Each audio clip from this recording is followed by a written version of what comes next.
दोस्तों, बरसात के महीने में जितनी तेज़ी से वृद्धि हमारी गन्ने की फसल की एकाएक होती है, उतनी गर्मी के महीनों में हमारी फसल की वृद्धि नहीं होती है। और गन्ना क्या, दूसरी फसलों के साथ भी ऐसा होता है कि बरसात के महीनों में हमारी फसलें तेज़ी से विकास करती हैं, तेज़ी से ग्रो करती हैं, लेकिन गर्मी के महीनों में हमारी प्रयास करने के बाद भी ये जो वृद्धि है वो तेज़ी से नहीं होती है, अर्थात हमारी फसलें ठीक से ग्रो नहीं कर पाती हैं, तेज़ी से वृद्धि नहीं कर पाती हैं। तो इसी के बारे में जानेंगे, साथ ही ये भी जानेंगे कि ऐसा क्या किया जाए जो हमारे गन्ने की फसल के साथ साथ दूसरी फसलें भी गर्मी के महीनों में तेज़ी से विकास करें और कुल मिलाकर हमें ज़्यादा उत्पादन मिल सके। और शुरू करने से पहले आपसे अनुरोध है, यदि आप चैनल पर नए हैं तो चैनल को सब्सक्राइब कर लें, बेल आइकन के बटन को ऑल पर सेलेक्ट कर लें। यदि आप ऐसा पहले ही कर चुके हैं तो दोस्तों वीडियो को लाइक करके दूसरे किसान दोस्तों में शेयर करें। तो दोस्तों, सबसे पहले बात करते हैं कि बरसात के महीने में ये वृद्धि जो होती है एकाएक तेज़ी से क्यों होती है।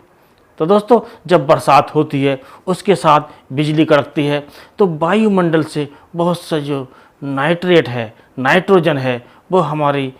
पानी के साथ साथ ये फसलों पर पड़ती है, ज़मीन पर पड़ती है, जिससे जो हमारी फसल तेज़ी से विकास करती है। क्योंकि दोस्तों, जो नाइट्रेट की मात्रा होती है, तो वो जो मात्रा होती है जो नाइट्रोजन की नाइट्रेट के रूप में, वो हमारी फसल की तेज़ी से वृद्धि कराती है। और दूसरा कारण है, जब पानी पड़ता है और उससे नमी बनी रहती है तो हमारे जो ज़मीन में विभिन्न प्रकार के बैक्टीरिया होते हैं वो सक्रिय हो जाते हैं, और जो नीचे विभिन्न प्रकार के जो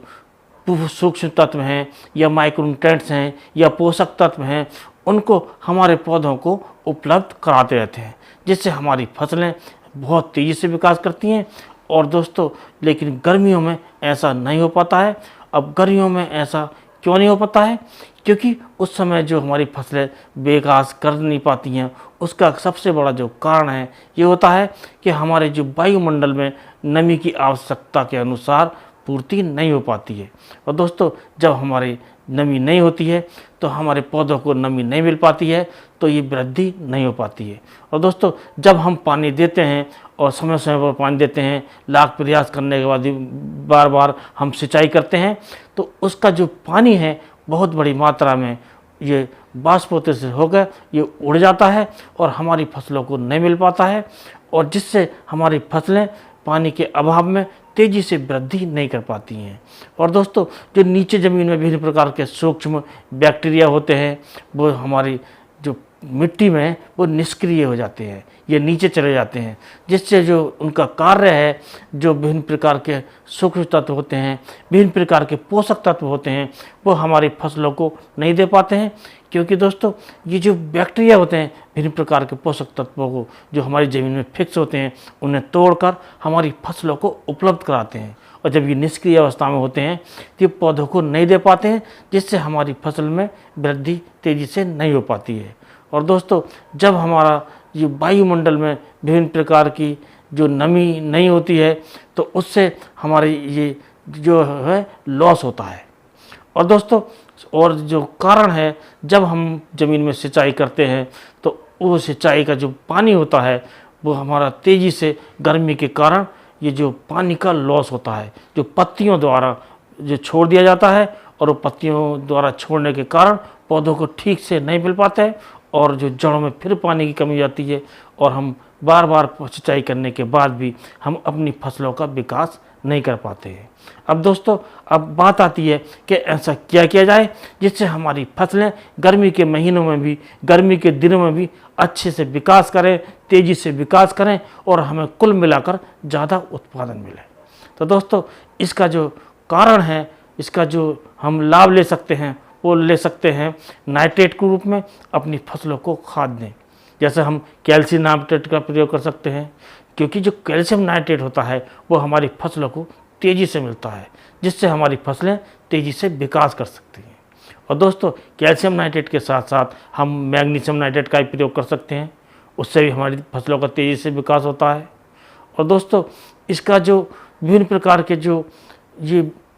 बैक्टीरिया होते हैं, इससे सक्रिय करने के लिए हम बार बार सिंचाई कर सकते हैं, और सिंचाई हमें हल्की करनी चाहिए। पानी हमें इस प्रकार देना चाहिए कि हमारी ज़मीन में नमी बनी रहे और हम ज़्यादा पानी भी नहीं दें, क्योंकि ज़्यादा पानी देने से भी हमारा आर्थिक नुकसान होता है और हमारी फसलों को नहीं मिल पाता है। तो हम बार बार सिंचाई करें, लेकिन हल्की सिंचाई करें, उससे हमारी ज़मीन में नमी बनी रहती है और हमारी फसलें तेज़ी से विकास करती हैं। और दोस्तों, अब प्रयास हमें करने चाहिए कि जो हमारी ज़मीन की जो शक्ति है, जो जल रोध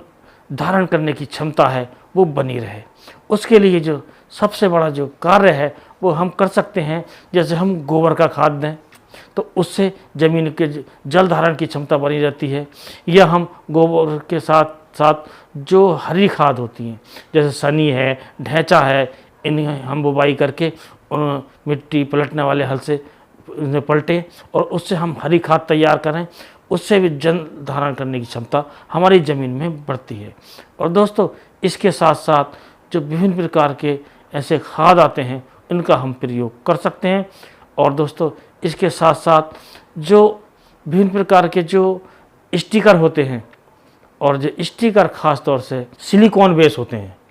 उन सिलिकॉन बेस को स्टिकर को हम प्रयोग करके अपनी ज़मीन की जल धारण क्षमता बढ़ा सकते हैं। अर्थात एक सिंचाई करके हम 2 सिंचाई का लाभ उठा सकते हैं। जैसे एग्री 82 आती है और एप्सा 80 आती हैं, ऐसे कई प्रकार के जो स्टिकर आते हैं जो सिलिकॉन बेस हो, तो हम उनसे अपनी जो ज़मीन की जल धारण की क्षमता हम बढ़ा सकते हैं और हम कम सिंचाई करके भी ज़्यादा पानी का लाभ अपनी ज़मीन में उठा सकते हैं, जिससे हमारी जो फसलें हैं वो तेज़ी से विकास करेंगी। और दोस्तों,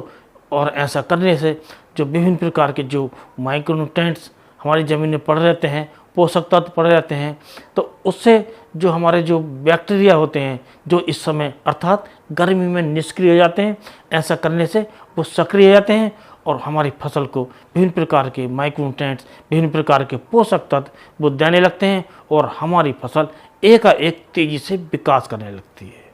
और दोस्तों, एक कार्य हम और कर सकते हैं, और वो कोई ज़्यादा खर्चीला नहीं है और कोई ज़्यादा मेहनत का नहीं है। जब हम अपनी फसल कोई बोते हैं, चाहे हम कोई सब्जी की फसल करें, चाहे हम गन्ने की फसल करें, तो उसके